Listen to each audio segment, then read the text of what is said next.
They're a very familiar foe of yours. Max Holloway will be welcoming Conor McGregor back to the octagon next month, we all hope. If this fight does happen, it's at welterweight. How do you see this going? Can Conor do anything with the fighter you're probably more familiar with than anyone in Max Holloway? Well, we know that Conor hasn't been in the game for a long time, and I think a lot of people are thinking that he's just going to lose everything, but that's not the case. He's going to be dangerous. He's obviously going to still be very sharp, very explosive, still got a good eye. Is it the exact eye that he had when he was double champ and doing what he was doing? No, probably not. But International Fight Week, the biggest star in all the combat sports, the two-weight division champion, the notorious one, whatever you want to call him, he's coming back, and it is a rematch against Max Blessed Holloway, Maxie baby, the former BMF, the best boxer in the UFC, brah. The best boxer in the UFC, baby! This fight is phenomenal. It's a rematch from the first fight that happened in 2013. That's a fantastic fight, ladies and gentlemen! When Conor McGregor was just on the come up. When Max Holloway was known for being a really young fighter, but really good with good boxing,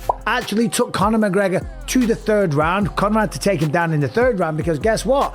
Turns out he blew his ACL. Still going to be very dangerous. And I know Max is going to respect that. Obviously, they're going to want to put on a show, but at the same time, you're going to know Conor will be very dangerous early. I think Max will make the right decisions to not just get in the fire straight away, and then start to work him later in them rounds. So we know that Conor, again, very dangerous, very explosive, but that is going to wear on you. And with that big layoff, even though he's probably training very hard, we know that that's going to eventually wear on him, and that sharpness that I reckon he still has is probably going to deteriorate a lot quicker because of he's been out of the game for so long. I wanted to keep it standing and put him away. In the second round, I caught a kick, tried to advance it past his half guard, and he caught my leg in an awkward position, and my whole knee just popped out midway through the second round. I was actually with Conor and his manager, Ori Ator, when Dana White came down. We were in Laguna Beach, California, told him to his face that he'd bust his knee. The anticipation surrounding a potential Conor McGregor versus Max Holloway rematch continues to grow,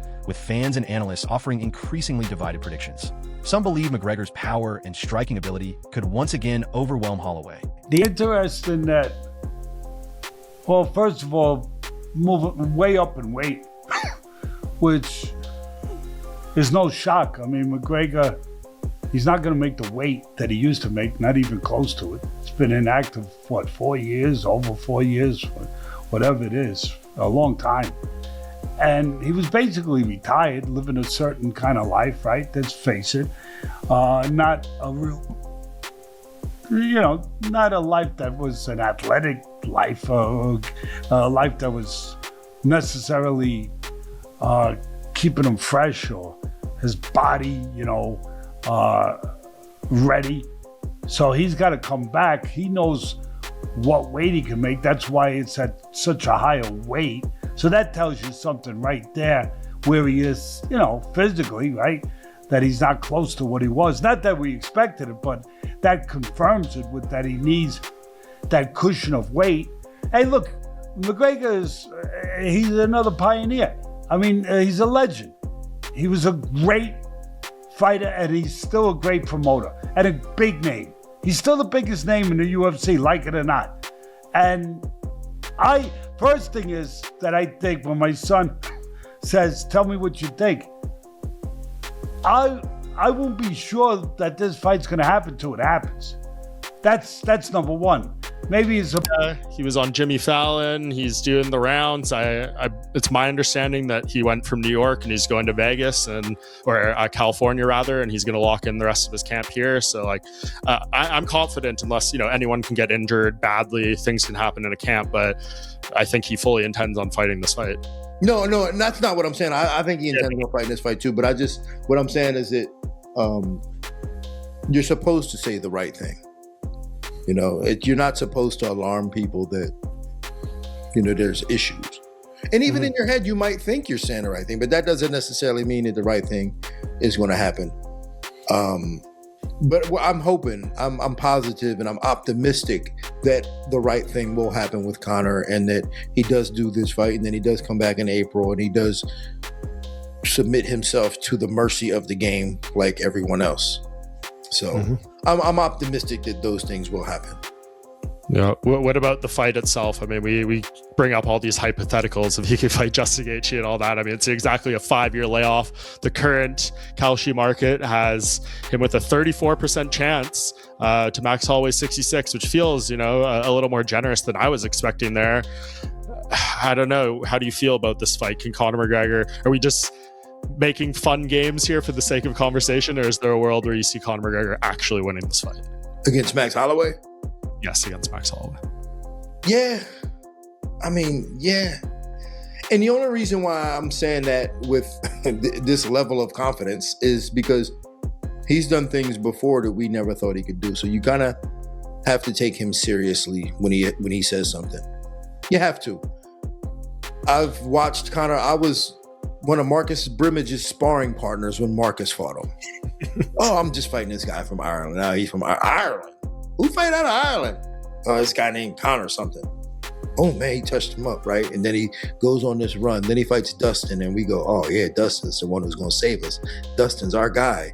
Then he knocks Dustin out. You're like, wow, this guy. And then he goes on this run, knocking out all our heroes. You're like, damn, right? While others argue that Holloway's relentless pace, endurance, and high-volume striking may finally earn him revenge if they meet again in the cage.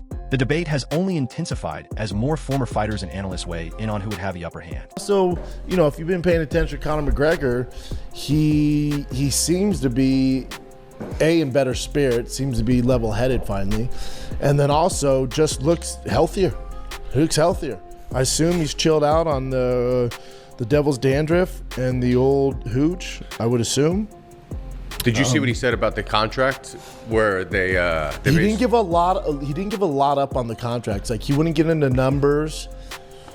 That's usually a red flag, meaning the numbers aren't as crazy as we think, because we're all going to say, well, if they offer John Jones $30 million, what's Conor worth? Here's the issue with that, though. So we're all aligned going, oh, Conor's worth more than $30 million. I just think the UFC's like, all right, contractually, he has 2. We're not going to pay him over $30 million. It's probably somewhere in the $20 million, 20 to 25, I would assume. Who knows? This is all just assuming here. But let's say, if they're paying Poatan 10, Conor has a little more leverage. Let's say it's around 20 is the ball. That yes, 2026 is the year of the propeller hats. 2026 is the year where every single big fight, every single main event, where we look at it and we go, yeah, this guy's completely fucked.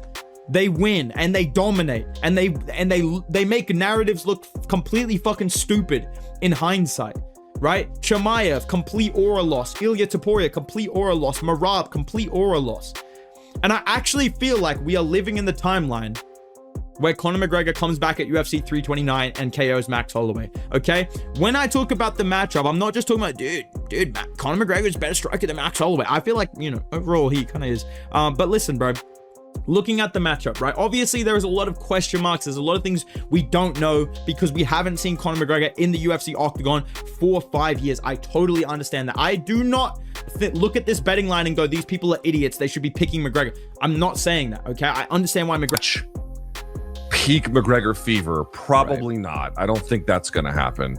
Will it be still really big, and then especially still much bigger than the rest of the UFC pack? And you got to notice, dude, the UFC's been doing some, there's been some decline this year, but over the last couple of years, they've been doing huge gate numbers. I mean, we all know that, and I think Conor will definitely continue and then exceed that trend. I think the other part for me, though, I'm sorry, as a fighter, we'll talk more about the odds in a second. I'll tee that up here in a few minutes, but the guy hasn't fought since 2021. He hasn't got a win in almost, not quite, but almost 7 years. Okay. And remember, Chuck, the last time we saw him, people just forget about this. The last time we saw him, he broke his shin in half. Yeah. Right. That is a catastrophic injury. And Chris Weidman was never the same after it. Anderson Silva was never the same after it. They were just, the whole thing was a disaster for both of them. Now, granted, they were older and, I don't know. Well, actually, I'm not sure how old was Chris Weidman when he broke his shin in Long Island. Can you look that up? I'll look it up. Mid-30s, but I'll look it up. So Conor was what, 32 when he broke his shin? Yeah, he was 32.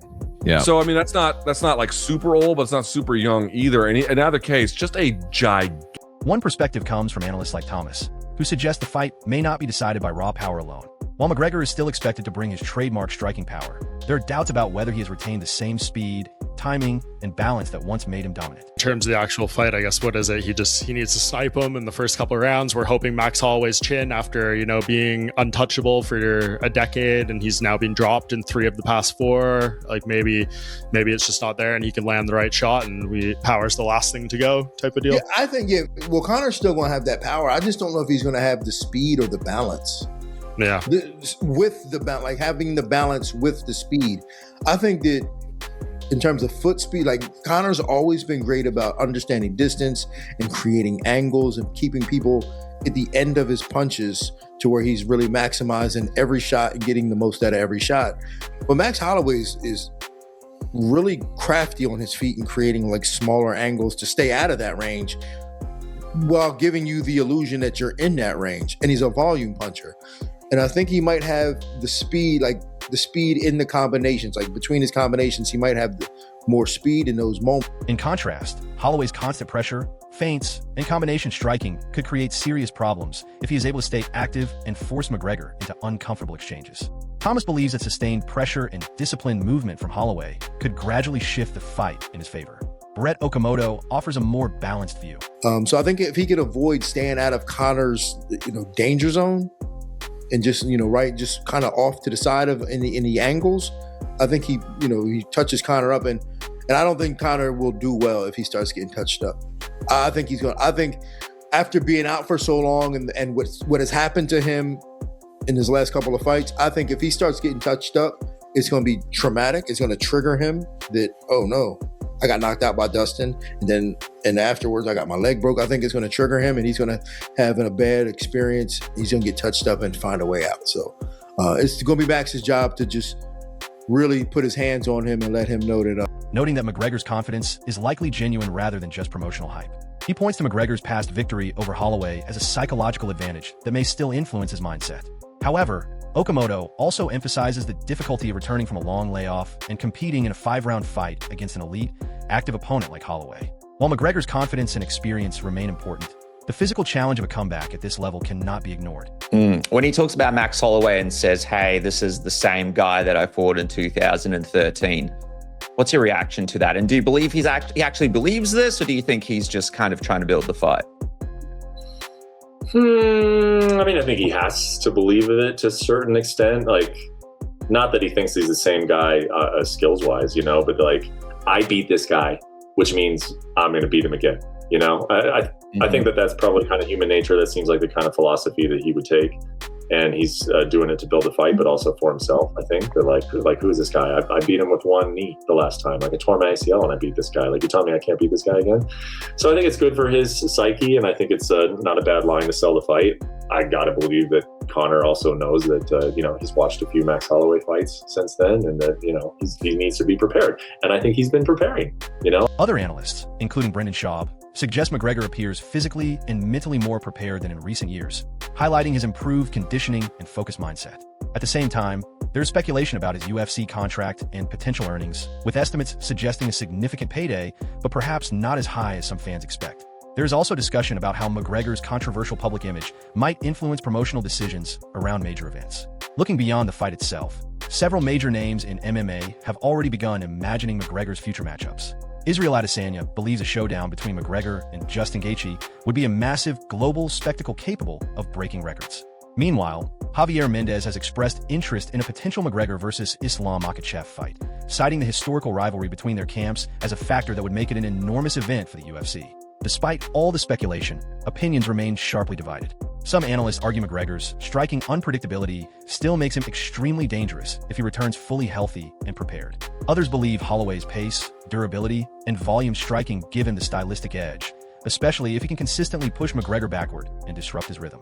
Ultimately, the outcome of a potential McGregor versus Holloway rematch remains uncertain, with both fighters having clear paths to victory depending on execution and form on fight night.